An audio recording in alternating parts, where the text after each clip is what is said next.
ఎప్పటికప్పుడు తాజా వార్తలను అందిస్తున్న D6 న్యూస్కు స్వాగతం.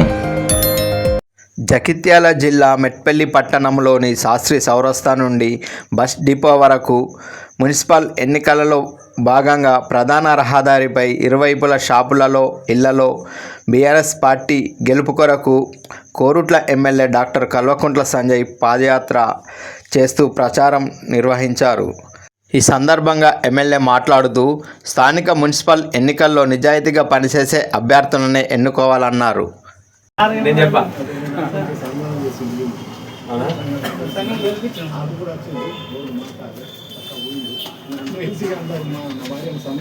ఉన్నోనికి లేనోనికి పోటీ, నిజాయితీ పరుడికి అవినీతి.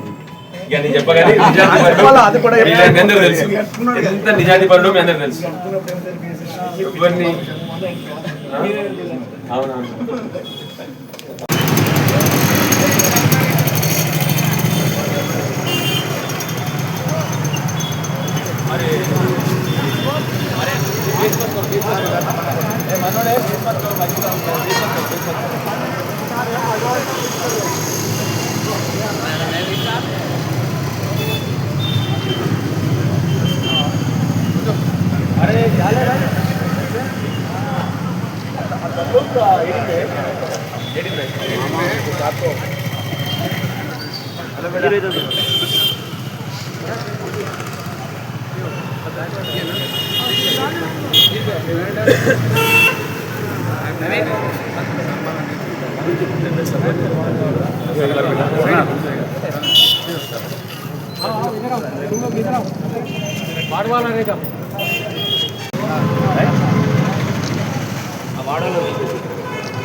గత 10 ఏళ్ల కేసీఆర్ పరిపాలన చూసి ఇప్పుడు వచ్చే మున్సిపల్ ఎలక్షన్లో మెట్పల్లిలో మళ్ళీ ఒకసారి టీఆర్ఎస్ జెండా ఎగరేయాలని చెప్పేసి మెట్పల్లి ప్రజానికాన్ని కోరుతూ ఉన్నాము.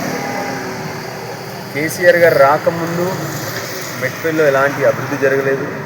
కేసీఆర్ గారు ఉన్న 9.5 సంవత్సరాల్లోనే మన రోడ్లు కానీ, డ్రైన్లు కానీ, నల్ల నీళ్లు కానీ, లైట్లు కానీ, మీడియన్స్ కానీ అన్నీ కూడా కేసీఆర్ గారు ఉన్న టైంలో జరిగింది. ఆ తర్వాత 2.5 సంవత్సరాల్లో మెట్పల్లి పట్టణంలో ఒక ఇటుక పిల్ల కూడా టీఆర్ఎస్ కాంగ్రెస్ అవుతుంది. ప్రజలు దాన్ని అందరూ గ్రహించి ఉన్నారు కూడా. ప్రజలందరినీ కోరుతూ ఉన్నారు, ఏ వార్డైనా టీఆర్ఎస్ అభ్యర్థిని గెలిపించండి, నీతివంతమైన నిజాయితీవంతమైన పరిపాలన అందించినట్టు చూసుకోండి, మెట్పల్లిలోకి రౌడీలు అరాచకం రాకుండా చూడాలని చెప్పి మెట్పల్లి ప్రజల్ని కోరుతాను. జై తెలంగాణ.